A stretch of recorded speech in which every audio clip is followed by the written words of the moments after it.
¿Cómo me le va? Bienvenido, bienvenida a La Tertulia, el espacio donde se comparten las manías de un lector. De este lado, Mayra González Olvera. Y Jorge Alberto Gudiño Hernández. ¿Qué tal? ¿Cómo está? Todo muy bien, todo muy bien, porque siento que no tendría que estar ningún libro parado, ¿no, verdad? ¿Ningún libro ¿Todavía parado? No, todavía no. Estuvo parado y estará parado en la entrevista. No me confundas con los tiempos, por favor. No me confundas. O sea, el antes a veces tiempos. es después. Hoy vamos a hablar del cuerpo como territorio literario. ¿Cómo ve? Tenemos el pretexto que es la novela de Ana Clavel, Autobiografía de la piel, y vamos a estar platicando, por supuesto, con ella más al ratito. Pero aquí lo que falta es que esto empiece.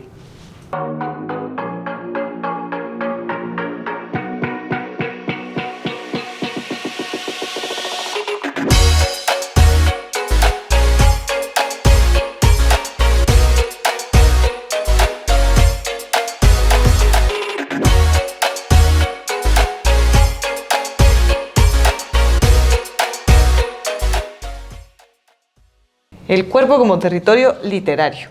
O sea, novelas de orejas, de ojos, Claro. de pies, de manos, De pestaña izquierda. ¿No? Ah, ¿estás pensando en escribirla? No. ¿Está en tus... No, porque las pestañas... ¿Está en tus obsesiones? No, francamente no. Pero sería muy válida, ¿no? Una novela sobre la... Lo que pasa es que las pestañas como que no tienen mucha personalidad. O sea, yo no puedo creer que estamos hablando de esto. O sea, si usted ya se fue, no lo culpo. Pero en realidad... Si usted se quedó, es un santo. Queríamos Gracias. hablar del cuerpo como territorio literario, justo, la autobiografía de la piel de Ana Clavel habla evidentemente sobre la piel, y hay varios libros sobre la piel y varios libros sobre determinadas partes del cuerpo, por ejemplo, el colgajo de Lanzón de cuando quedó herido por el ataque a Charlie Hebdo y cuestiones así. Y el asunto es que evidentemente, a mí me extraña que no lo hayamos hablado antes, pues nuestra relación con el mundo se da sí a través de los sentidos, que son básicamente el cuerpo, ¿no? Es decir, los sentidos no solo como la posibilidad de estos 5 básicos, vista, tacto, gusto, o ahora los tengo que decir todos, oído y tacto, Dijiste sino, tacto 2 veces. Híjole, entonces ya me faltó uno, y olfato. Pero también nuestra relación con el mundo tiene que ver con algo más allá de los sentidos. No estoy seguro, y no lo quiero discutir ahora, si con las uñas puedo sentir o no, así, ya anda haciendo la prueba, pero las uñas finalmente también son una parte de nuestra relación Usted con el también lo mundo. está haciendo, no se haga. Y las pestañas, finalmente las pestañas, cuando dije que no tenían mucha personalidad, estaba yo mintiendo, justo por lo que estás haciendo, ¿no? Se puede llegar a muchos lugares a partir de estas interacciones. Pero no vamos a hablar de las pestañas No, de las uñas, no. sino que realmente hay partes del cuerpo que son muy literarias, tremendamente Muy literarias, y que hoy van a protagonizar el programa, y van a protagonizar, por supuesto, y de arranque con eso nos vamos, el versus.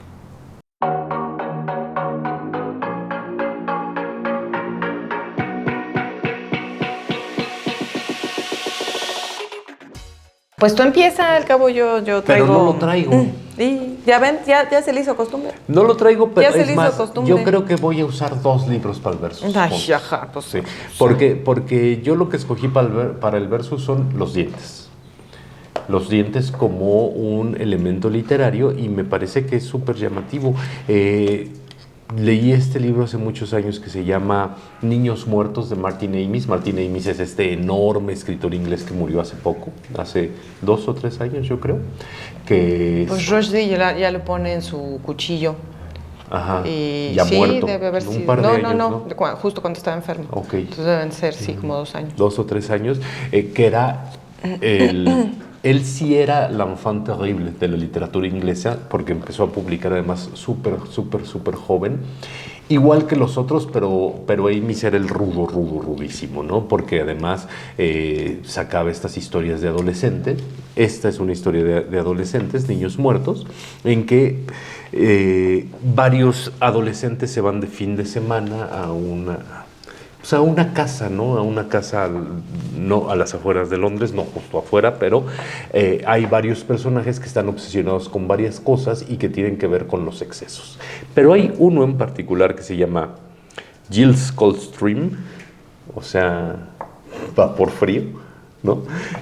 Tiene un gran nombre, que está obsesionado con sus dientes y que los cuida todo el tiempo, y entonces se lava los dientes 8 veces al día, se pasa el hilo dental, hace un montón de rituales alrededor de sus dientes porque él está convencido que gran parte... A ver, son adolescentes decadentes y ricos, ¿no? O sea, que están... él está convencido que gran parte de su personalidad se basa en sus dientes, ¿no? Y que sus dientes son, pues, así como... Pues como anuncio de dentista, como la ventana al mundo, y que sí son blancos y luminosos, etcétera, etcétera. Y al final nos enteramos de unas cosas de sus dientes que se ponen súper intentas. Entonces, no es la primera novela de Amis, la primera es el libro de Rachel, en donde también son unos adolescentes ahí medio atormentados que quieren hacer cosas no muy recomendables.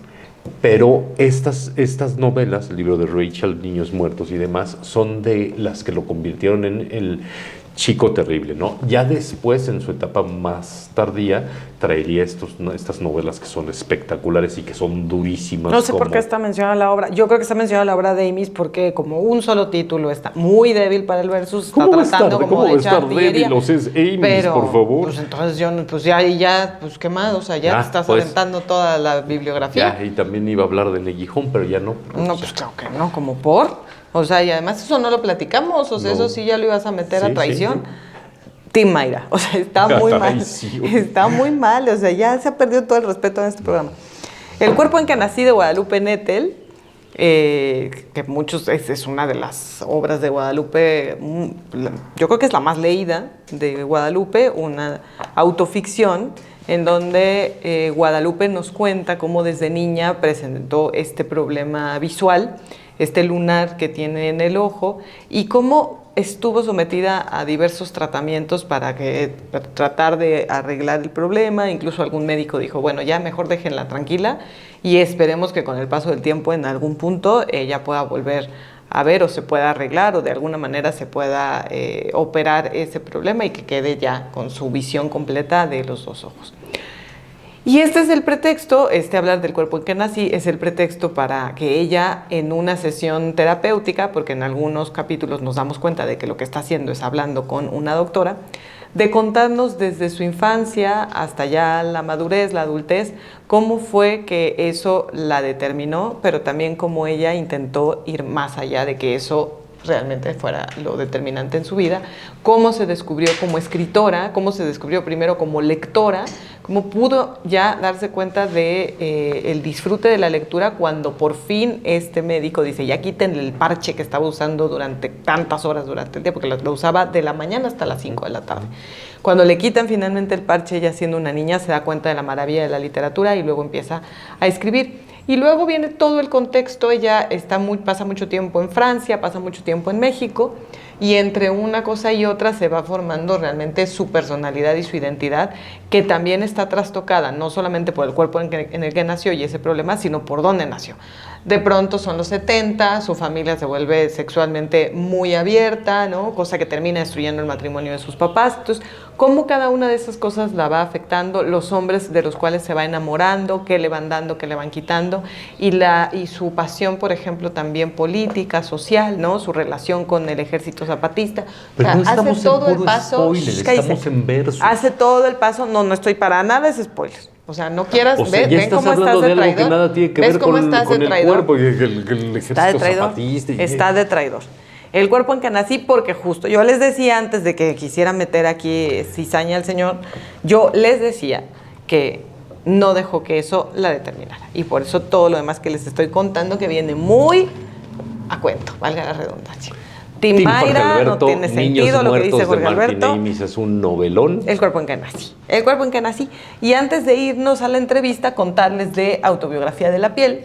Esta novela, ya también platicaremos acerca del género de sí, de sí no, que ya también aquí lo hemos afortunadamente destazado mucho y que eso de que es una novela, es una novela de autoficción, bueno, ya sabemos que las etiquetas sirven para lo que sirven, pero quedémonos con novela para platicarlo con ustedes.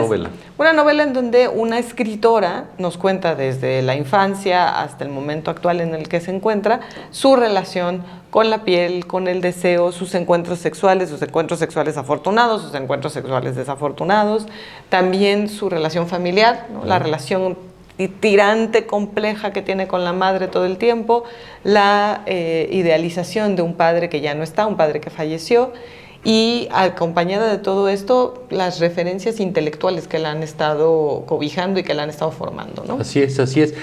Además, a partir de la perspectiva justo de la piel y de este narrador que se va a desdoblar.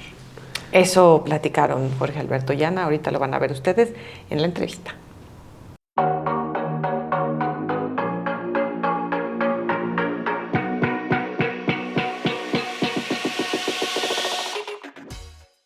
Está con nosotros Ana Clavel, que nos encanta, que es contertulia de mucho tiempo, que la hemos leído pues todo prácticamente y que el día de hoy viene a presentarnos su novedad, Autobiografía de la piel. ¿Cómo estamos?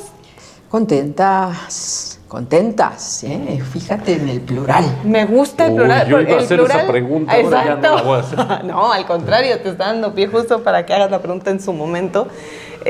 Bueno, y sí te pregunto cómo estás porque hace rato que salió.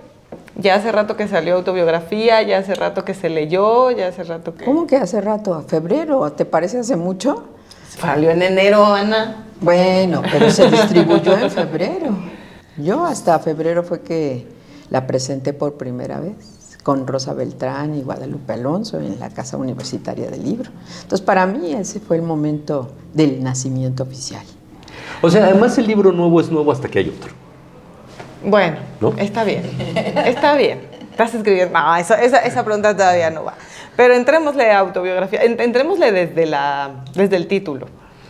Autobiografía de la piel, Autobiografía de Ana Clavel, Autobiografía del deseo, Autobiografía... Pues mira, en principio se me ocurrió que la piel podía ser un personaje que narrara su historia y convertirlo entonces en personaje literario. Hacer como una suerte de metonimia, ¿no? De que ahora sí que una parte del cuerpo hablara por todo el ser, por la conciencia, por la parte interna, su relación con el mundo. Y pues en ese momento dije, le vendría bien el nombre de Autobiografía de la piel. Y estaba yo en los primeros capítulos cuando de pronto esa voz en yo, singular, empezó a dividirse porque en principio había una gemela que era como la parte interior y de pronto empezó a suceder que había experiencias que yo compartía con la piel.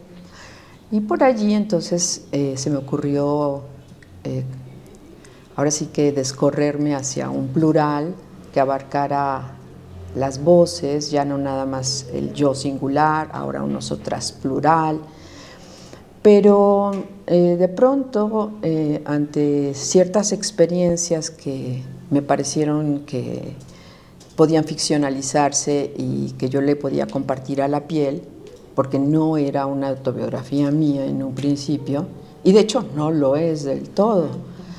De pronto me di cuenta que había ciertas experiencias transgresoras que valía la pena, ahora sí que autentificarlas, darles el registro de lo vívido, de la experiencia vital, no como una ficción, sino como un registro testimonial, porque luego, por ejemplo, para hablar del placer de una menor, pues siempre se puede pensar en...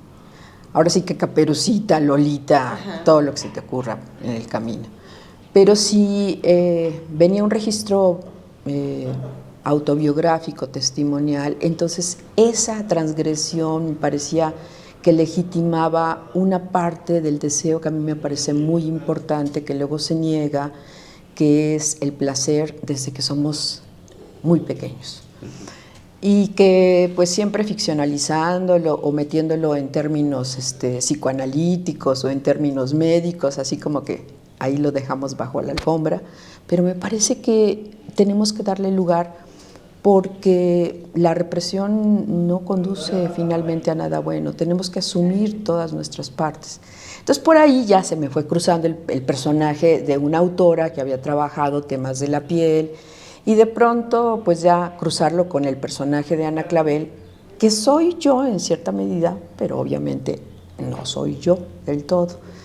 Y total que pues se convirtió en una autobiografía en varios sentidos, y que pues cuando los lectores se han encontrado con eso, tanto lectores que me conocen como los que no, lo que me ha pasado, y esto yo no lo sabía a nivel de autoficción o de autobiografía, es que cuando la gente te siente atrás, se siente más envuelta, más incluida, le tocas más. Y entonces, como era un libro que tenía que ver con la piel y el tacto, la gente se asume como que la perturba más, como que la trastoca más, como que la envuelve el libro en experiencias que en principio no son las propias, pero que muy pronto las hacen remitirse a su experiencia personal. Y entonces me sorprende porque quizá de mis libros sea el que más me dicen que los ha tocado.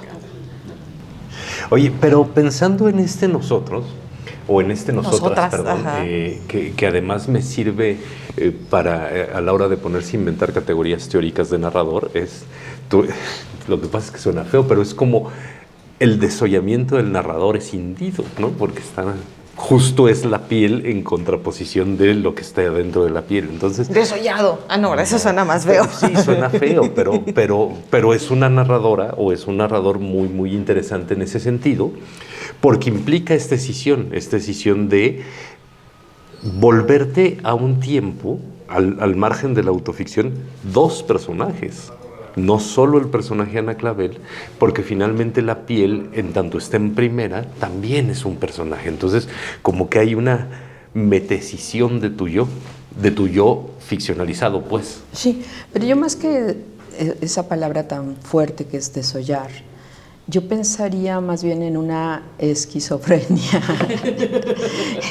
¿no? En una fractura del yo, y por allí el asunto, porque la piel finalmente termina siendo la misma para todas ellas, y más bien las habitantes de esa piel son las que están allí en juego. Digo habitantes porque no solamente está el personaje de Ana Clavel, también hay otras yo, ¿no? Y en ese sentido, bueno, yo había tenido la suerte de conocer un concepto psicoanalítico de un francés llamado Didier Rancière, que habla del yo piel. Entonces, alguna vez lo había leído en un artículo, el moi peau, que es como lo llama en francés, y me había llamado mucho la atención. Y cuando estaba construyendo esta historia, de pronto dije, el yo piel es como el concepto psíquico de la piel, y entonces personaliza esa abstracción para hablar de las heridas y el acompañamiento desde muy pequeños, ¿no? Cuando la piel física se convierte en transmisor de una piel psíquica que se conforma bien o no para felicidad o desgracia de quien la porta, ¿no? Entonces, pues los casos en que no cumple las funciones de contención, de protección, de relación amorosa con el mundo, es cuando se constituye un yo piel que diríamos perforado, escindido, fracturado, y pues las psicopatías que vienen acompañándolo, ¿no?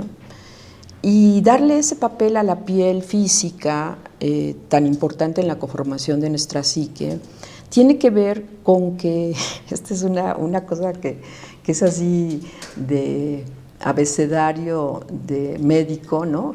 Pero que uno de pronto desconoce, ¿no? Que tanto la piel como el cerebro se forman de la misma capa embrionaria, y por allí entonces hay una conexión de diferentes planos, desde el físico hasta todo lo simbólico, y que pues claro, como la piel es la primera frontera que nos pone en contacto con el mundo y con lo que está al interior, entonces también nos conforma, ¿no? De una manera simbólica toda la parte interior que se va conformando, y también pues todo lo que sentimos, todo lo que percibimos piel adentro, ¿no? Entonces esa dualidad de la piel es algo que se vuelve una característica fundamental, porque nos protege del mundo exterior, pero a la vez nos pone en contacto. Para tocar, pues siempre somos tocados, pero a la vez también metáforas como de aparente contradicción, ¿no? Que también se nos puede tocar sin tocarnos, ¿no? Cuando hablamos del amor, de la ilusión, de la mirada, del deseo, ¿no? Bueno, de lo que dices tú que te están comentando, ¿no? Que el libro los toca. Ajá. Exacto. Hay por ahí una metáfora que no incluí de Octavio Paz en un poema que dice algo así como: tus pechos maduran bajo mi mirada. Entonces tú dices, ¿no? Toda la metáfora de la calidez, el ardor, que hace que esos frutos del cuerpo hasta maduren, ¿no? Esas son las cosas con las que se nos puede tocar sin tocarnos. Otra cosa que yo pensaría que Ana Clavel consideró como un arranque de esta historia, o como un detonador de esta historia, es la búsqueda con del padre, es decir, la búsqueda del acercamiento, el desapego, la pérdida del padre, también como una de las historias iniciales que querías contar cuando ya todo se cruzó afortunadamente y terminó siendo como esa autobiografía. Pues ahí sí, haz de cuenta que me encargo a mis sombras tutelares, porque yo no me lo propuse, pero se fue develando, y después me dio, ahora sí que la trama, los hilos de propuestas anteriores, y todo se fue tejiendo, ¿no? Como el hecho de que en Las violetas son flores del deseo, el asunto del incesto no es en realidad un asunto del narrador padre, ¿no? En realidad es mi deseo proyectado como autora, como persona, sobre esa imagen idealizada de mi padre perdido, ¿no? Entonces la manera en que de pronto al escribir me doy cuenta de, wow, lo que estaba detrás aquí era esto, ¿no? Y así fue encontrando pulsiones, y por eso esto es un libro tan personal, pero también que de alguna manera viene a ser el crisol de libros y búsquedas anteriores, y eso me tiene sorprendidísima porque no termino todavía yo creo, de digerir el asunto. Que en ese sentido te quería preguntar, porque en muchos de tus libros hay referencias y siempre uno los lee y se encuentra otros autores y hay... uno se pone muy contento porque entonces dice, ya de aquí me sigo para acá y para acá. Y acá no solo hay referencias, sino que también hay muchas autorreferencias, ¿no? Entonces, por un lado... Si lo pienso de forma sencilla, lo que pasa es que ya te leí, ¿no? Y he leído todos esos libros, entonces las activo. Pero hay otros lectores que llegan primero a Autobiografía de la piel y que ya tienen como la guía para dónde seguirse con tu obra. Sí, bueno, sí, con mis libros. Yo, por ejemplo, pensaba, ¿no? Bueno, para los que me han leído van a encontrar aquí como muchas conexiones y para los que no, ¿cómo será descubrir esta autora que de pronto, o este personaje de una escritora que de pronto les está hablando aquí del tacto, de la tentación, del deseo, de deseos prohibidos, del gozo, del placer? Y entonces la respuesta ha sido de los que no me habían leído, que bueno, pues les llama la atención para seguir leyendo. Entonces por ahí cumplo mi función. Señora editora de Alfaguara, ya vio que yo me cubro por diferentes frentes. No, y bueno, aquí especial mención porque, hijo, qué buen trabajo de edición hiciste. ¿Te acuerdas que, por ejemplo, lo de las dos partes, esa fue una sugerencia de acá de mi editora? Es que en este libro particularmente me sentí un poco desorientada por el hecho mismo de que era demasiado personal, demasiado cercano, ¿no? Entonces tu mirada cuando te di ese primer manuscrito fue muy esclarecedora, realmente me ayudó mucho. Es un privilegio ser de los primeros ojitos que leen la obra de Ana, y a mí me cimbró mucho, y se lo decía en ese momento, y me cimbra ya leído ahora como libro, este cruce que nos tenemos que permitir como sociedad también en este momento de polémicas, de discusiones, de cancelación, el cruce entre el deseo, es decir, la perspectiva del deseo que siente la niña, y la perspectiva de abuso que podemos estar viendo nosotros que existe, ¿no? O sea, que si pensamos en el señor de la tiendita o si pensamos en el primo, es real, pero no podemos, o sea, pero lo que Ana nos regala es ese otro ojo, el ojo de lo que la niña está sintiendo y está pensando. Sí, no quiere decir avalar las conductas abusivas y criminales finalmente, ¿no? Porque pueden ir desde nada más un acercamiento, un toqueteo hasta la violencia más extrema, ¿no? El homicidio. Pero es como la historia de Caperucita Roja y el lobo en su versión original.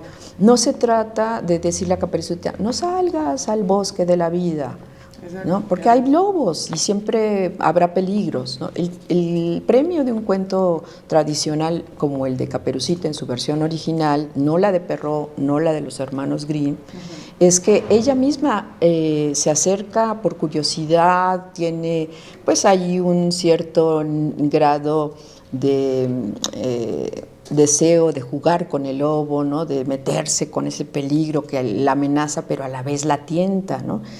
Pero finalmente lo que sucede con todas las peripecias del cuento, desde llegar a la casa y comer carne y beber sangre de la abuela destazada, el striptease que le hace al lobo de irse quitando ella la ropa, y ¿qué hago con las enaguas? Tíralas a la fogata, ¿no?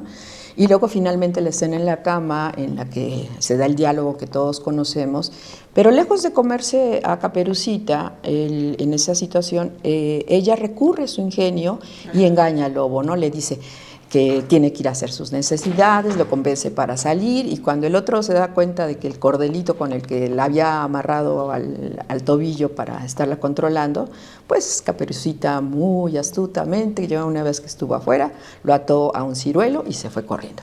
Entonces, el premio es en realidad a que tienes que saber usar tus fuerzas para equilibrar las amenazas del exterior, pero amenazas que luego también son propias, porque también hay un deseo de jugar con el lobo e incluso de ser devorado, ¿no? Porque no sabes hasta dónde va a llegar.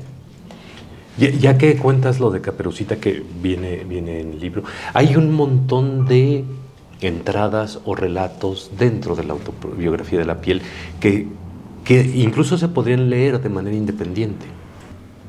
Y también es cierto que algunos de esos relatos marcan también la cercanía y la distancia entre la ficción y entre el núcleo vital, ¿no? Porque de pronto narro, por ejemplo, la tentativa de una violación que de pronto el personaje de la escritora cuando es joven, ¿no? Le sucede que al regresar de la universidad la atacan y está a punto de ser violada, ¿no? Y eso se transforma en una ficción, en un cuento de una chica que regresa justamente de la universidad, Adriana, y a la que sí finalmente violan y muere en el hospital.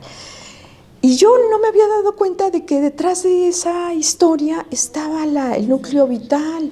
Y cuando de pronto lo meto, me doy cuenta de cómo de esa manera yo logré exorcizar el asunto, no solamente en la despersonalización en el momento mismo que ahí narro, sino también en convertirlo en literatura, ¿no? Y entonces esto es muy importante porque creo que también hay una parte donde estamos jugando a convencernos de que la legitimidad se nos da en todos lados por el asunto de que en alguna parte de la vida hemos sido víctimas. Y creo que con ese asunto hay que trabajar, no para, por supuesto que hay víctimas y víctimas terribles, ¿no? Pero a lo que me refiero es que en diferentes grados hay momentos en los que logras todavía aprovechar esa herida para convertirla en un motor para caminar y resolver otras cosas, ¿no? Entonces, esos relatos, como bien dices, ¿no? De pronto, o textos, de pronto hacen como una labor, pues donde hablan de diferentes partes del cuerpo, de la piel misma, de los labios, de los sombreros. Y entonces yo en un principio había dicho que era una novela, ya después me han estado convenciendo algunos de que a lo mejor no lo es. Realmente es algo que no me preocupa mucho porque creo que la novela como género transgresor, no la novela tradicional, tiene metamorfosis muy variadas, ¿no? Y por otro lado, pues yo creo que a final de cuentas fui muy fiel al asunto del tema de la autobiografía de la piel y se metieron, como suele suceder en mis trabajos, todo lo que es necesario que entre, ¿no? Y en ese sentido la libertad que te confiere la novela o la ficción o la literatura está puesta en todos sus niveles, ¿no? Yo decía, bueno, hay ficción, hay autoficción, hay metaficción en este libro, hay de todo, ¿no? Hay imágenes. Hay imágenes. Sí. Sí, como en casi todos sus libros, ¿no? Sí, casi todos. Cuando estás escribiendo, ¿las imágenes te vienen? O sea, ¿eres alguien que está pensando en imágenes? Porque me queda claro por el trabajo que hemos afortunadamente hecho juntas que ya las tienes, o sea, que sabes qué imagen va, qué fotografía, qué pintura, qué... Pues a veces sí y otras no. Por ejemplo, en el caso de Las ninfas a veces sonríen, el texto inicial con el que abre ese libro hace una especie de referencia a un cuadro de Botticelli que cuando yo estaba haciéndolo, de pronto empecé a contar, ¿no? En ese entonces me daba por tocarme todo el tiempo. Mis hermanas mayores me reñían, los céfiros ahí me acariciaban en el aire, ¿no? Estaba yo recreando el nacimiento de Venus sin saberlo todavía. Ya cuando termino con la frase de fluía, me desbordaba, yo era mi paraíso, en ese momento casi como una revelación me vino que el cuadro, lo que estaba haciendo era una ekfrasis, ¿no? de ese cuadro famoso de Botticelli. Entonces sí trabajo mucho a nivel de imagen, aunque no forzosamente sea un referente concreto, pero sí una base muy importante es que cuando yo era muy pequeña, a los 11 años, yo no tenía acceso a los libros literarios y entonces el puesto de la esquina de mi casa de periódicos era mi biblioteca, ¿no? Y ahí aparecieron desde joyas de la mitología hasta unos fascículos de mitologías con unas fotos de cuadros preciosos y entonces alimentaron mi imaginación y mucho de eso está detrás de lo que luego yo trabajo. Dos veces dijo, y con esto quiero cerrar la entrevista, 2 veces dijo la palabra transgresor o algún derivado, transgresión. Y tu literatura siempre ha sido transgresora. Ojo, no es que Ana, la conozco y la he leído, no es que Ana esté buscando provocar, es que los temas te seducen y tus obsesiones pues, son transgresoras, así como las... Pero lo que te quiero preguntar es justo, tu primer libro lo publicaste ¿hace cuánto? En el 2000, o sea, ya estamos hablando 25 de 25 años. Y sabemos cómo han cambiado las cosas, las redes sociales, el tema de la cancelación. ¿Cómo lo has vivido tú? Es decir, porque no te has limitado, no has dicho, híjole, ya no voy a hacer esto porque me van a funar. O sea, me interesa mucho que siempre te has mantenido como con tus obsesiones muy claras y lo que quieres contar. Pero seguramente en 25 años y con lo que estamos viviendo de pronto... Sí, bueno, uno tiene sus alertas, ¿no? De lo que de pronto te puede meter en problemas. Y como yo no lo he buscado de manera deliberada, entonces más bien dependiendo de lo que se me va ocurriendo. Entonces, lo que sí es que ahorita yo siento que estoy como ante una suerte de recapitulación de mi trabajo y pues no sé a dónde me va a llevar. Por ahí no te puedo decir si voy a seguir siendo transgresora o no. Y eso siempre es muy relativo, porque me acuerdo que cuando le regalé el libro de las violetas a don Francisco Toledo, le dije, es una novela transgresora. Y se rió de mí, así como, ¿transgresiones? ¿Me vas a hablar de transgresiones? Entonces, es un término relativo siempre, ¿no? Bueno, Ana, y aquí ya sabes que en la tertulia siempre hacemos la misma pregunta. Decimos que es el espacio donde se comparten las manías de un lector. Nuevas manías de lectora. Fíjate que la autoficción de pronto yo la tenía así como que muy arrinconadita por ahí, como que cuando no trabajas a nivel de ficción no me convence del todo, pero dado pues que hasta el hecho de que estuviera más de moda, más en el tablero, de pronto pues a lo mejor me atreví a hacer algo que en otro momento no lo hubiera hecho.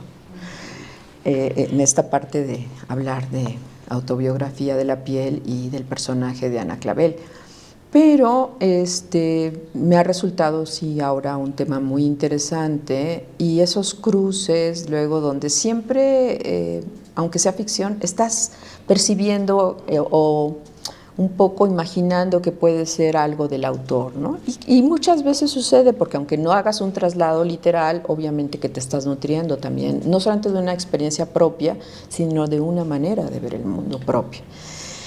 Y por ahí entonces, bueno, esta chica Aura García Junco. Ajá. Especialmente con Maldición Eterna, a quien Dios maldiga a quien escriba sobre mí. Sí, ser. algo así. Sí. Estuvo por acá.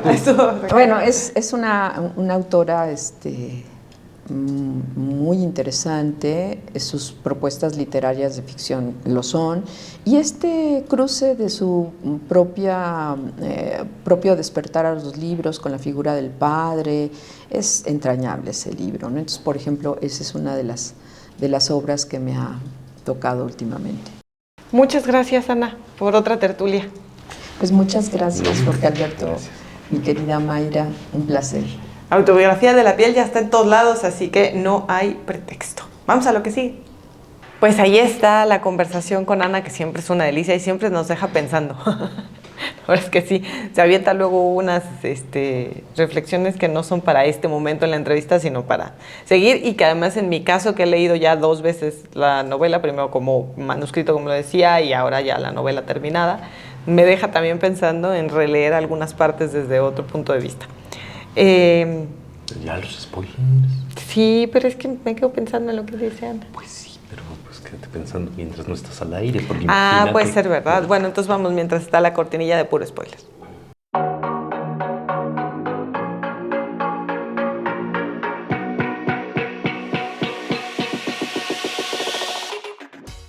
Oye, se nos maltrató. Pues tú que los tratas, quién sabe cómo. No, yo los trato francamente re bien. sí. No le presten libros a Jorge Alberto, Mayra. No le presten libros a Jorge Alberto. O sea, por favor. El libro más maltratado que hay en la casa es tuyo. El libro más no es cierto. Ese Nombre de la Rosa no es mío. No, Esa ciudad y los perros. Sí, está bien jodido. Sí. Hasta tiene una pinza que ya es la que lo detiene. Sí. Era de mi hermana. De esos clips pinza, Era de mi ¿no? hermana, De mi hermana, no le digan. Tiene anotaciones de ella la pinza.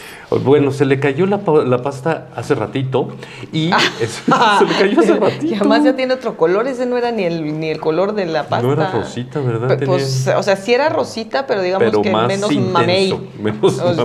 Bueno, evidentemente teníamos, si estamos hablando hoy de la piel, 90 pesos costó. Precio de lista 120, precio Gandhi 90 pesos. Es que hubo una época que siempre estaban rebajados. Espérame. Y entonces tenían como doble precio.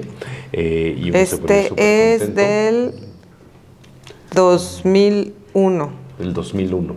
Bueno, esa edición es del 2001 y quedaba como anillo al dedo hacer el spoiler de Lolita con Ana Clavel, ¿no? Ana Clavel Pero tiene un libro que se llama Territorio Lolita. Territorio Lolita, donde habla de muchos de los temas que estuvimos conversando. Y el asunto de las entrevista. ninfulas y cosas por el estilo, ¿no? Sí. Entonces, ¿qué pasa en Lolita? Humbert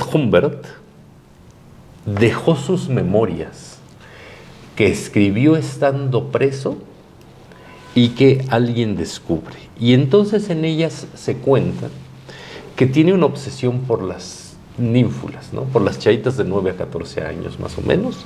Pero además dejó las memorias. Dejó las memorias. O sea, lo dejó escrito. Lo dejó escrito. Humbert. Todo esto ficcionalizado, Sí, pues sí, claro. sí, claro. No, bueno, ficción por Nabokov, pero esto sí es novela.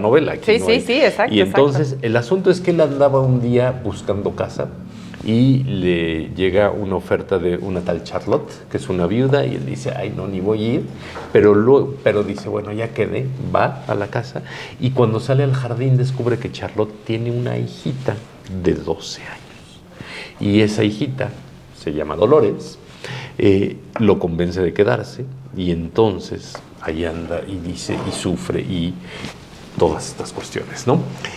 Pero de pronto Charlotte está enamorada de él, y le dice, te casas conmigo. Y él dice, no, yo no quiero nada con Charlotte, pero si me caso con ella, voy a ser el padrastro de Lolita. Y se casan. Y luego ella se muere.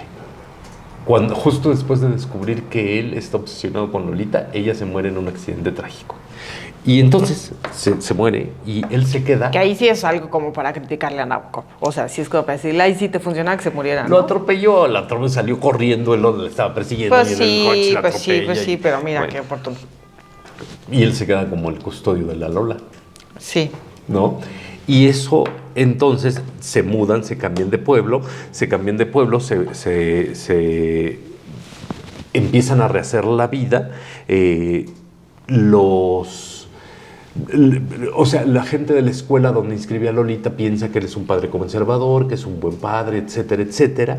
Empiezan a enamorarse los dos personajes, ¿no? Sí, que ahí lo interesante es que evidentemente nadie está viendo algo que no deba ocurrir. Que eso es esa perspectiva que Nabokov consigue, en donde todo lo que se pueda ver entre la relación de un padre y una hija, nadie, o sea, las otras personas no lo notan. Él está viviendo atormentado, porque además sí lo vive desde un tormento, y ella, evidentemente, pues también lo está viviendo como un juego. Lo interesante aquí, porque quienes hayan visto la película, por ejemplo, ahí se ve una chica mayor. Ajá. O sea, Nabokov realmente está jugando con una edad muy vulnerable, en donde ella puede estar jugando como la sensual, pero al final sigue siendo este puente entre la niñez y, bueno, este puente de la pubertad, que tiene mucho que ver con Autobiografía de la piel y con lo que dice Ana, con el propio deseo que empieza a surgir de la infancia, de la juventud más temprana,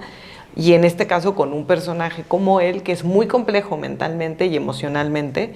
Y en esa época también pensamos que Lolita está enamorada de él, como podría enamorarse, como lo menciona Ana, ¿no? O sea, que el niño se enamore no quiere decir que legitime el deseo del adulto, ¿no? Exacto, justo eso. Se enferma Lolita, acaba en el hospital y allí conoce a, ¿cómo se llama el sujeto este? A Qualti, ¿no? Y huye con él. Y evidentemente Humbert está desesperado. Queda devastado. La busca durante años, no la encuentra. Y 5 años o 6 años después Lolita le manda una carta, le dice, me escapé con el fulano estoy embarazada, necesito dinero, ayúdame. Él va a verla, le da el dinero, sale de ahí y mata al fulano. Y esa es la razón por la que acaba en la cárcel. Exacto. No acaba en la cárcel por lo que le hizo a Lolita. Acaba en la cárcel porque mató al fulano que ayudó a escaparse, que le arrebató a Lolita de alguna manera, y ya en la cárcel se enferma y se muere, ¿no? Que es el gran spoiler. Pero le da tiempo de escribir sus memorias, las memorias a las que tenemos acceso, presuntamente. Porque así decidió Nabokov contarlo. A través de no a través de una tercera, sino a través de...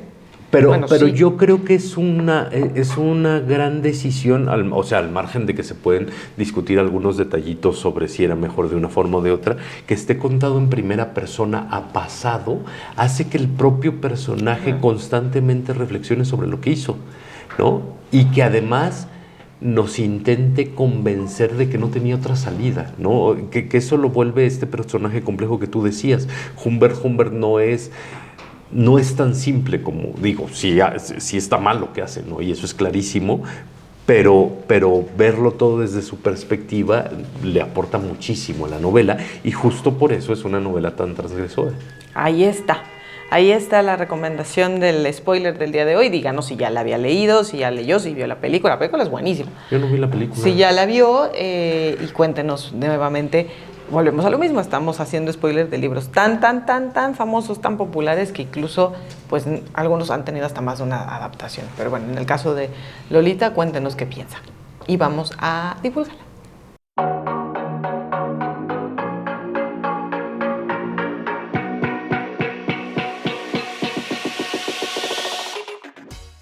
¿Qué nos tienes hoy? Hay un libro que sí es de divulgación, pero que me puso un poquito triste. ¿Cuál tú? El de La conciencia contada por un sapiens a un neandertal, que es el tercero de la serie de... La vida contada, la muerte contada, y ahora la conciencia contada. Bueno, la trilogía del sapiens al neandertal. Que el sapiens es Juan Luis Arzuaga. Tengo que abrir bien la boca. Y el neandertal es Juan José Millás, ¿no? Que, mira, digo Millás y sonríes. Es que me cae re bien. Ay, por favor, no dejen de leer su columna, es que es lo mejor del mundo mundial, en el país. Y bueno, a ver, primero empezaron con la vida, ¿no? Y luego con la muerte, y en realidad Arzuaga es un paleontólogo que le contestaba preguntas a Juan José. Yo no sé si existe un registro más fidedigno que la propia voz de Juan José para saber cómo funcionaban esas conversaciones, porque a veces parece que sí está planeado y a veces parece que no estaba planeado y que nada más se reunían así y que uno le contestaba al otro, pero claramente Millás es un tipo brillante, súper inteligente, que se trata un poco a sí mismo dentro de la trilogía como el Neandertal, para hacer, yo supongo que el papel del alumno al que le van a explicar y le van a revelar. El papel de nosotros lectores de también. nosotros lectores, que le van a revelar las grandes verdades en la vida, en la muerte y ahora en esto que además nos está interesando mucho, cuando digo no solo a los lectores, sino a muchos divulgadores, que es el asunto de la conciencia. Y parece que el asunto de la conciencia nos está interesando mucho, porque nos interesan mucho las cosas de las que no tenemos idea, o de las que son súper difíciles, ¿no? Explicar la muerte es muy difícil, o sea, no explicarla en términos fisiológicos, sino el que hay después y demás. Explicar la vida es súper difícil, la razón por la que ciertas moleculitas se juntaron, crearon proteínas y de ahí surgió la vida. Y explicar la conciencia es muy difícil porque nos queda claro, más o menos hasta ahora, cómo funciona una neurona, y una neurona, de hecho hay simulaciones y hay modelos matemáticos que trabajan con ello, de ahí las redes neuronales que saben cómo, y de pronto una neurona más una neurona más una neurona son casi circuitos eléctricos, pero de pronto una más y ya es conciencia, ¿no? Y entonces de eso se trata un poco la explicación que viene ahora en este libro de parte de Arzuaga hacia Millás, que además se ponen a discutir y son divertidísimos discutiendo, ¿no? Se ponen a discutir. Además, cuando a Juanjo, y eso es real, yo lo he vivido, y viene en los 3 libros viene, cuando a Juanjo le da hambre, o sea, porque algo con lo que Juanjo está todo el tiempo lidiando con Juan Luis es que Juan Luis a veces necesita explicar ciertas cosas in situ, o sea, en un espacio específico, en una hora específica. Y Juanjo es pésimo para levantarse temprano, para andar en el coche en el tráfico, para tener hambre. No, bueno, pero porque además porque es como Indiana Jones, sí, o sea, es un paleontólogo que va y se sube. Pero además, por lo que está diciendo Jorge Alberto, en un divúlgala realmente, no se sientan, o sea, ahora como lo planteabas, parecía que se sentaban en un escritorio. No, van a los vamos lugares. Vamos a la cueva tal y ahí te voy a... Vamos al mercado y ahí vamos al parque, y dependiendo... Y entonces ahí en ese lugar es donde se hacen las conversaciones. Entonces es interesantísimo porque además pasan tiempo en el coche. Y a Juanjo le da hambre. Y a Juanjo le da hambre. Y si a uno le da hambre. Y vaya que sabe comer Juanjo Millás. Qué bárbaro. Sí. Bueno, y decía que me pone un poco triste a ver, creo que la explicación es muy clara, es muy didáctica como suelen ser estos 3 libros. En realidad son libros de iniciación, no son libros de profundización en la materia científica. Me pone un poco triste porque se acaba, ¿no? Juan José Millás lo dice claramente, se acaba. Y hay un detallito que viene ya hacia el final del libro que no voy a adelantar porque aquí no estamos en puro spoiler, en que habla sobre la amistad entre ellos dos y cómo se desarrolló a lo largo de 3 días, de 3 libros, perdón, que nos deja con una nostalgia ahí muy peculiar. Entonces, hoy traigo un divulga la triple, pues, o sea, si no ha leído la vida, no ha leído la muerte y ahora la conciencia contada por un sapiens, un neandertal, puede leer los 3, ¿no? Puede leer los 3 y ponerse muy contento. Yo ya vi que además los venden en paquetito. Ahí anda la trilogía de Juan Luis Arzuaga y Juanjo Millás. Y vamos ahora, en esta segunda parte de la temporada, vamos a seguir recomendando libros, así que volvemos a ¿qué estás leyendo?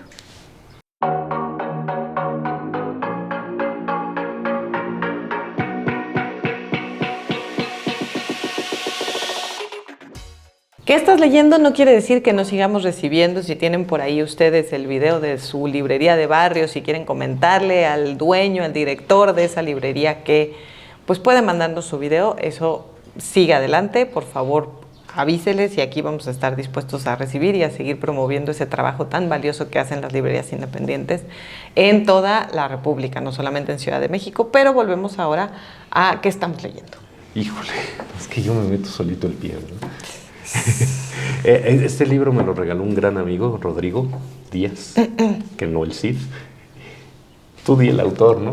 No, hombre, o sea, El libro se llama La promesa de Camille Modrachek, supongo, y el autor es Jiri Kratochvil, o vaya uno a saber cómo se llame. Es un autor checo. Contemporáneo, bueno, más o menos contemporáneo, pero sí es posterior al 89, es decir, ya lo consideran la era post-Kundera.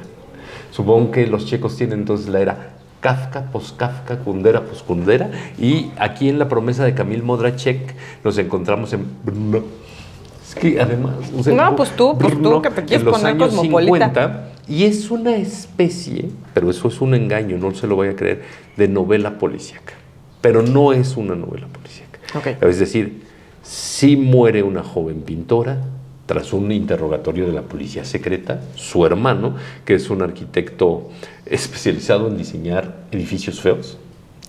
Pues son los 50, todo el brutalismo de la arquitectura, esas cosas. Okay. ¿Ya viste el Brutalista? No hemos visto el Brutalista. No. Pero creo que uno necesita 8 horas, ¿no? No, pues ya cualquier película, la verdad. Bueno, jura venganza, y entonces empieza a perseguir o a encontrar la manera en que lo ve. Y está el plano del policía, pero además está el plano del que trabaja en la carnicería. Ahora trabaja en la carnicería bajo el nuevo régimen, pero en realidad era antes un investigador privado, entonces lo subcontratan para investigar algunos casos, pero además se tiene que convencer al carnicero de que lo deje salir temprano. Es muy, muy, muy luminosa la novela. Sí hay una parte medio policíaca, pero en realidad cuenta esta época de la Praga de los 50, que era sumamente paranoide, ¿no? O sea, que todo el mundo estaba ahí metido no de la Praga, ya, de Brno. Está buenísimo el libro, en verdad está buenísimo. Es un gran juego literario que tiene un montón de niveles de lectura. Y yo siempre he dicho que los libros de imprenta me gustan, entonces más aún. ¿Tú qué estás leyendo? Yo a Hiromi Kawakami, El tercer amor, la verdad es que me ha encantado todo de Hiromi, todo. Y esta novela es una novela mucho más directa que las anteriores. En las anteriores esta sutileza japonesa, sobre todo en lo que tiene que ver con el erotismo, está muy presente, y en esta es un poco más descarnada, es un poco más directa. Es la historia Riko nos está contando su historia, nos cuenta cómo desde que era una niña se enamoró profundamente de un chico un poco mayor que ella en el colegio, con quien se termina casando. Y el matrimonio termina siendo un desastre, o sea, él la engaña todo el tiempo, ella lo sabe, él sabe que ella lo sabe, y entonces el matrimonio termina pues rompiéndose y termina siendo un momento muy doloroso para ella, no rompiéndose literalmente, siguen casados, pero ella sabe que idolatrarlo y este deseo que sentía por él, pues francamente ya terminó por convertirse en lo que es ahora un matrimonio en donde la deslealtad está presente todos los días. Y entonces el refugio que ella encuentra, el escape que ella encuentra, que su conciencia, dirían Millás y Juan Luis Arzuaga, encuentra, es en los sueños. Entonces ella en los sueños está viviendo vidas paralelas. En algún momento vive en una de las casas donde las cortesanas están atendiendo y recibiendo a los hombres, es decir, en los burdeles de ese Japón. En otro momento vive en un gran palacio, y en todos estos momentos se encuentra en el sueño con un personaje que era un hombre que trabajaba en la escuela cuando ella era niña, que era el guardia de la escuela, un poco mayor que ella, que ahora se lo ha vuelto a encontrar siendo ella ya adulta, y platican mucho, y hay ahí siempre como una tensión romántica, sexual, que en los sueños, siendo ellos dos personajes completamente distintos, pueden desfogar. Y cuando están en la realidad, ellos saben que se encontraron en los sueños. Entonces es espectacular, es preciosa, es romántica, es erótica, es interesantísima, porque además, claro, como ella se remite en los sueños a un Japón todavía más antiguo, pues nos cuentan también ciertas circunstancias sociopolíticas de ese Japón. Ella, la verdad es que es una narradora brutal. Me encanta Hiromi Kawakami. Pues ahí están nuestras recomendaciones, que es lo que andamos leyendo por estos días, y pues lo que se nos atraviesen, a ver. También ustedes cuéntenos qué están leyendo, por ahí está el chat para que nos digan qué están leyendo, qué se compraron, qué regalaron, qué les regalaron, en fin, para que también pidan recomendaciones, ahí estamos muy, muy atentos. Y nos vamos ya a Cuarta de Forros para cerrar el programa.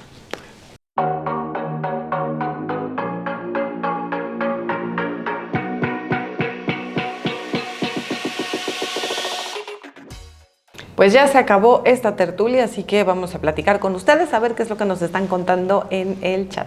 Margarita Casillas 8003 dice: hola amigos, aquí tarde pero presente, mucho éxito. Ya no hay tarde aquí. Ya no hay tarde, aquí puede... ya, y si ahorita nos está viendo quién sabe cuándo, pues siga compartiendo el link, siga compartiendo el tiempo, pero... siga compartiendo el link, siga poniéndole like, siga usted comentando, que luego regresamos a los capítulos anteriores también para platicar con ustedes. Magamar 1 dice: libros sobre el duelo canino, porfa.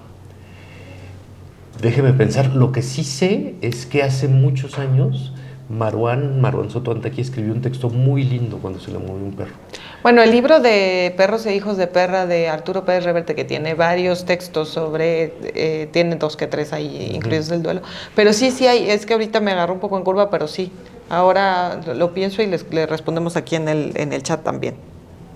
Antonio, ya no veo, Antonio Leroy Barrón dice: ¿quién dijo algo así como que los perros son nuestra conexión con Dios? No, pues la verdad no sé, pero suena que lo hemos escuchado mucho. Sí. Jesús Serrano dice: muy buena tarde, nuevamente paso lista de presente con mi poderoso like desde el Estado de México. Además, saludos y bendiciones para todos los integrantes del gran equipo de Sin Censura, moderadores, participantes del chat y sus respectivas familias desde el Estado de México. Muchas gracias. Y el último que tengo aquí es de Ana María Hernández 4916, dice: nadie ama más a los perros que quien escribió La noche de las narices frías. Pero primero se los querían echar. Pero imagínese tener 101 perros en su casa. Diana Castillo Hernández dice: 1984 de George Orwell, lo leí hace un tiempo, buena idea releerlo, gracias.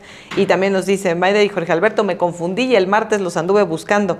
Hoy en retransmisión los veo y sigo. Yo he leído 2 libros de Sándor Márai, La mujer justa y La herencia de Esther. Tomaré la sugerencia del Versus. Es una cosa. Gracias, dice Javier Castañeda. Mi perro se llama Borolas por mañoso. De cachorro lo encontré en un ranchito y fingió estar lastimado sin poder caminar y era obvio que no iba a sobrevivir. Así que me lo llevé a mi casa para curarlo y darlo en adopción y al final se quedó conmigo. Así que se llama así porque llegó a donde está con engaños.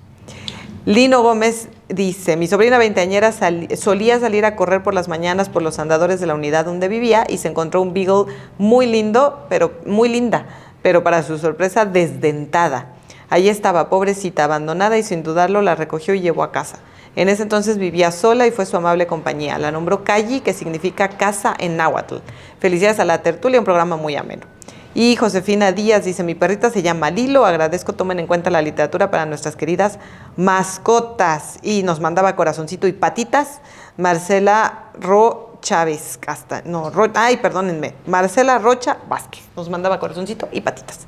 Pues y ya tendremos que hacer alguno de gatitos también, porque sabemos que hay team gatos también por acá, así que pensaremos a quién entrevistamos para que el pretexto pueda estar y podamos hablar también de gatitos. Así está, pero aquí lo importante de los teams no es perros y gatos, es Team Jorge Alberto. Team Mayra, El cuerpo en Canasí, Guadalupe Nettel, librazo. Niños muertos, Martín Amis, librazazo. Nah. ¿Cómo no? A ver, ya invítalos pues, porque esto se tiene que acabar. A ver, oye, eres un horror, de veras. ¿Cómo vendes libros? No sé. El sábado 26 de abril, a las 2 de la tarde, en el Foro Equidad, dentro de la Fiesta del Libro y de la Rosa, voy a estar presentando Yo soy el otoño, mi libroteca está aquí, para que los que no me pudieron acompañar a las anteriores me acompañen ahora, y ahí vamos a estar y firmamos libros y cosas por el estilo. Exactamente, la editora y escritora Nayeli García, que estuvo ya también por acá con su novela En Sexto Piso, que también ya estuvo en entrevista, que ustedes pueden volver a ese capítulo, va a estar acompañando y conversando con Jorge Alberto sobre Yo soy el otoño. Nos vemos ahí en la Fiesta del Libro y la Rosa, también busquen el programa porque hay cosas espectaculares. Pues ahí nos vemos. Pues ya. Nosotros ya nos vamos. Somos Mayra y Jorge Alberto y Mayra. Buenas tardes.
Thank you.